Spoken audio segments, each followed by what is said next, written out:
জীবিকার পাশাপাশি সমাজ ও প্রকৃতিকে বাঁচাতে বীরভূমের দেউচা পাচামি কয়লা খনি এলাকার মধ্যে থাকা গাছগুলিকে পুনর্বাসন দেবার কাজ শুরু করেছে খড়গপুর আইআইটি। এলাকার মানুষকে প্রতিশ্রুতি দেওয়া হয়েছিল যে দেউচা পাচামি কয়লা খনি প্রকল্প বাস্তবায়িত করতে একটিও গাছ নষ্ট হবে না। সেই মতো প্রকল্প এলাকার বাইরে 1 কিলোমিটারের মধ্যেই ভূমি ও ভূমি সংস্কার দপ্তরের চিহ্নিত নির্দিষ্ট জায়গায় পুনর্বাসন দেবার লক্ষ্যে গাছ তোলার কাজ শুরু হয়েছে।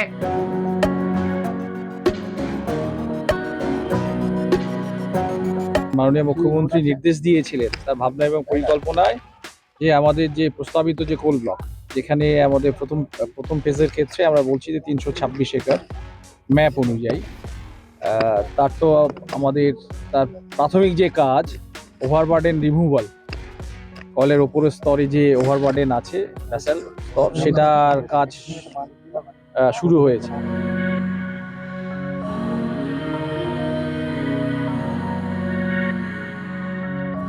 সম্পূর্ণ বৈজ্ঞানিক পদ্ধতিতে হায়দ্রাবাদের গাছ বিশেষজ্ঞ রামচন্দ্র আপ্পারি এবং হর্টিকালচার সোসাইটির বিশেষজ্ঞদের উপস্থিতিতে এই কাজ শুরু হয়েছে। সূত্রের খবর, প্রকল্প এলাকার মধ্যে থাকা 980টি গাছের মধ্যে প্রথম পর্যায়ে 180টিকে পুনর্বাসন দেওয়া হবে। ক্রেনের সাহায্যে গাছগুলিকে তুলে এনে গাছের শিকড়ের দৈর্ঘ্য অনুযায়ী 8 ফুট লম্বা ও 6 ফুট চওড়া চৌকো আকারে গর্ত করা হয়েছে। সেখানে বিভিন্ন ওষুধ ও গোবর সার দিয়ে গাছগুলোকে পুনর্বাসন দেওয়া হচ্ছে। প্রশাসনের দাবি 60 থেকে 90 দিনের মধ্যেই নতুন শিকড় ও পাতা বের হওয়া শুরু হবে। ততদিন পর্যন্ত একদিন অন্তর 100 লিটার করে জল দেওয়া হবে এবং গাছগুলির নিয়মিত রক্ষণাবেক্ষণ করা হবে। গাছ পুনর্বাসনের এমন কর্মকাণ্ড দেখে অবাক এলাকার মানুষও।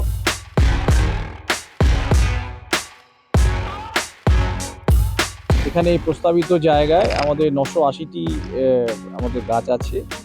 এই গাছের মধ্যে আমাদের মহুয়া গাছ আছে, তারপরে আমাদের অর্জুন গাছ আছে, আমাদের মুরগা গাছ আছে, একটা শিরীষ গাছও আছে।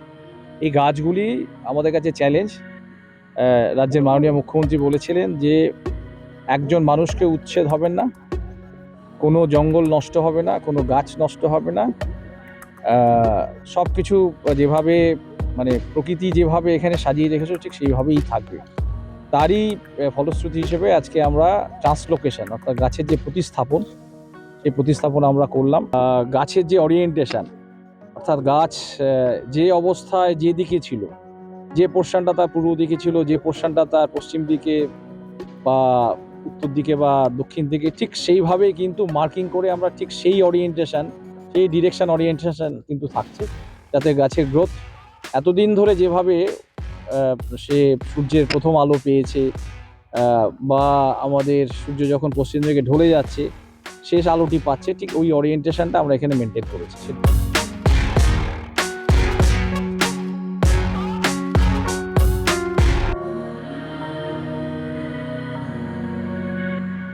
বীরভূম থেকে সঞ্জয় রিপোর্ট, এস নিউজ।